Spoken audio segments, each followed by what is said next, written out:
आजकल भारत में एक खराब बीमारी घुस गई है, चिकनगुनिया। लाखों लोग प्रभावित हैं।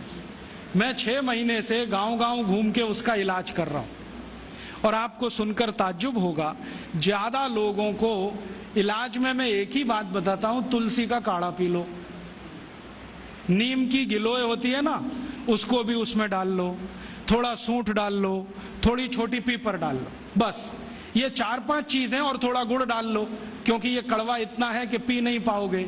इतने मात्र से 3 खुराक में बीमारी ठीक हो रही है।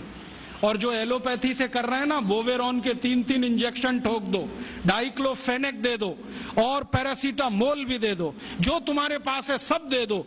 20-20 दिन से बिस्तर में पड़े तड़प रहे, 20-20 दिन से। अभी आज मैं आया भीलवाड़ा से, और आने का देरी का कारण भी यही है कि वहां 1 लाख लोग चिकनगुनिया से पीड़ित हैं। वहां डॉक्टर आते हैं, राजीव भाई जरा बताओ ना। मैंने कहा अपना इंजेक्शन खुद क्यों नहीं ठोक लेते? कहते हमें मालूम है इसके साइड इफेक्ट क्या है, तो पेशेंट को क्यों नहीं बताते? इतने हरामखोर हो, तुम्हें मालूम है कि इसका साइड इफेक्ट क्या है? वोवेरॉन लगाएंगे तो क्या होने वाला है? मुंह में छाले हो जाएंगे, गले में छाले हो जाएंगे, अल्सर भी हो सकता है, तुम जानते हो, फिर पेशेंट को क्यों नहीं बताते? ये हरामखोरी तुम में कहां से आ गई? अपने को इंजेक्शन ठोकोगे नहीं, उसको ठोकते जाओ, तुम्हें मालूम नहीं है ठीक नहीं होगा। फिर पैरासीटामोल देते जाओ, डाइक्लोफेनेक देते जाओ, नोवलजीन के इंजेक्शन लगाते जाओ, और दुर्भाग्य से एलोपैथी ने ये सब नाम 20 साल पहले बैन कर दिए। वो कहते हैं डाइक्लोफेनेक खराब है, पैरासीटामोल तो और भी खराब है, नोवलजीन तो 1984 से बैन है यूरोप में और अमेरिका में, वही इंजेक्शन यहां ठोक रहे हैं लगातार। दुष्परिणाम है कि मरीज ठीक ही नहीं हो रहे।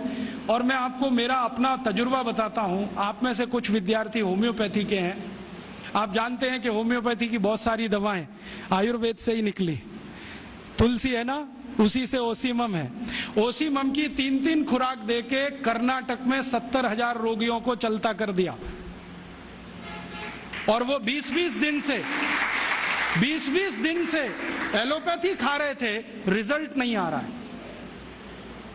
ओसीमम 200 की 3 खुराक सफिशिएंट, और आदमी 20 दिन से तड़प रहा है बिस्तर में, न नींद आ रही है, न चैन मिल रहा है, इतनी उल्टियां हो रही हैं, बुखार उतर नहीं रहा है, सब तकलीफ है। 3 डोज दो, खत्म कहानी। मैंने उसको फिर कुछ जरूरत ही नहीं।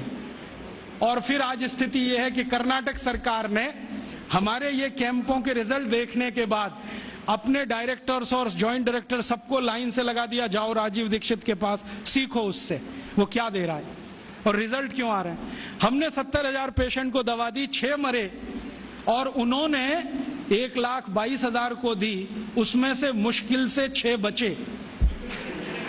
ये कर्नाटक का हाल है।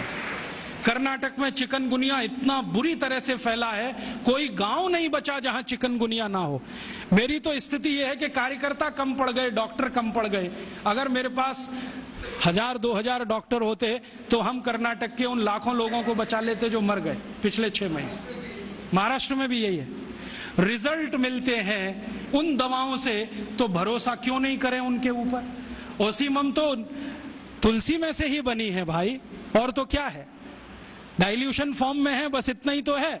और तुलसी का काढ़ा समझ लो मदर टिंचर फॉर्म है उसका, तो काढ़ा दे दो तो समझ लो मदर टिंचर दे दिया, और पोटेंसी में दिया तो डाइल्यूट करके दिया।